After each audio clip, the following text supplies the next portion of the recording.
ஒரே மாதிரி ஸ்வீட் கார்னை வேக வச்சு சாப்பிட போர் அடிக்குதா? அப்போ அந்த கிறிஸ்பி கார்னை ட்ரை பண்ணி பாருங்கள், சூப்பராக இருக்கும். அதுக்கு ஃபஸ்ட்டு இந்த ஸ்வீட் கார்னை வந்து செப்பரேட் பண்ணி எடுத்துக்கோங்க. அதுக்கப்புறம் வந்துட்டு அதை வந்து 10 நிமிஷம் வந்து தண்ணியில் கொதிக்க விட்டுட்டு உப்பு போட்டு கொதிக்க வச்சுக்கோங்க.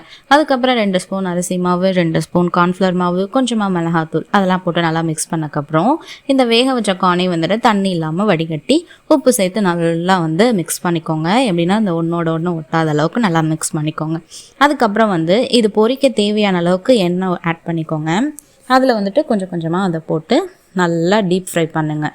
நல்லா அப்பப்போ கொஞ்சம் ஒட்டும், அதையும் வந்துட்டு நல்லா கிளறி விட்டிங்கன்னா போதும். அதுக்கப்புறம் அப்படியே சூப்பராக அப்படியே முத்து முத்தாக இருக்கும். அதுக்கப்புறம் வந்துட்டு அது நல்லா கோல்டன் கலரில் வரும். அதுக்கப்புறம் வந்துட்டு அதை எடுத்திங்கன்னா சூப்பராக இருக்கும். அதுக்கப்புறம் வந்துட்டு கொஞ்சமாக பெரிய பெரிய மிக்ஸு பெப்பர் தூள் எல்லாம் போட்டு நல்லா மிக்ஸ் பண்ணி சாப்பிட்டிங்கன்னா வேறு லெவலில் இருக்கும். டிஃப்ரெண்ட்டாக சாப்பிட்ணுன்னு நினச்சிங்கன்னா இதை ட்ரை பண்ணி பாருங்கள். மறக்காமல் லைக் பண்ணிவிடுங்க. பாய் பாய்.